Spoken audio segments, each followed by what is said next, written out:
네, 해외 유입 확진자가 381명으로 역대 최다를 기록한 가운데 인천공항도 오미크론 바이러스 확산으로 다시 한산한 모습을 보이고 있습니다. 방역 당국은 해외 입국자가 코로나19 음성인지 확인하는 기준을 강화해서 오미크론 확진자를 최대한 걸러내겠다는 계획인데요. 현장 취재기자 연결해서 어떤 의미인지 알아보겠습니다. 정현우 기자. 네, 인천국제공항 입국장 앞에 나와 있습니다. 네, 공항이 많이 한산해 보이는 모습이네요. 네, 그렇습니다. 제 뒤편에 있는 입국장 입국 게이트는 두 곳인데 총 6곳 가운데 이곳 두 곳만 인파가 줄면서 운영 중인 모습입니다.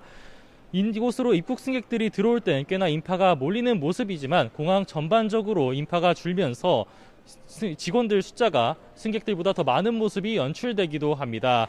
공항 전반적으로 인파가 줄었기 때문에 매장도 운영을 덜하면서 공항 전반적으로 을씨년스러운 모습도 보이기도 했습니다. 거리두기 완화와 함께 일부 국가 입국자 자가격리가 면제됐던 때와는 다른 모습입니다. 특히 2달 전인 지난해 11월 인천공항 월 평균 입국 승객은 5,800명까지 늘기도 했습니다. 하지만 지난 월요일 입국자 숫자는 4,700명대까지 내려가기도 했는데요.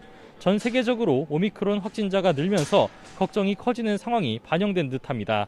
실제로 지난 한 주 해외 입국 확진자 가운데 88%는 오미크론 변이 바이러스 감염 환자로 확인됐습니다.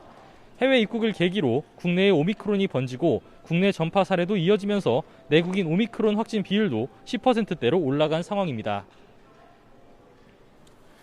네, 해외 입국자의 음성 확인 기준을 강화한다고 하는데 이건 어떻게 한다는 건가요? 네, 일단 한국으로 들어오는 해외 입국자들은 모두 코로나19 음성 확인서를 내야 합니다. 지금까지는 출발일 0시를 기준으로 72시간 안에 음성 확인서를 발급받은 걸 내면 됐지만 지금부터는 내일부터 이 기준이 강화되게 되는 겁니다. 앞으로는 음성 확인서뿐 아니라 코로나19 검사도 72시간 안에 진행됐다는 걸 증명해야 합니다. 오래전 검사를 받고 72시간 안에 음성 증명서를 발급받는 걸 막기 위해서입니다. 지난달 국내 첫 오미크론 확진자가 나온 뒤 방역당국은 입국 관련 지침을 강화하고 있습니다. 지난달 초 남아프리카 공화국을 비롯한 고위험 11개 아프리카 국가에서 오는 단기 입국을 아예 금지해뒀습니다. 백신 예방접종을 마친 일부 해외 입국자는 한때 자가격리가 면제된 적도 있었지만 이젠 접종 여부와 관계없이 모든 입국자가 집이나 임시생활시설에서 열흘 동안 자가격리를 해야 합니다.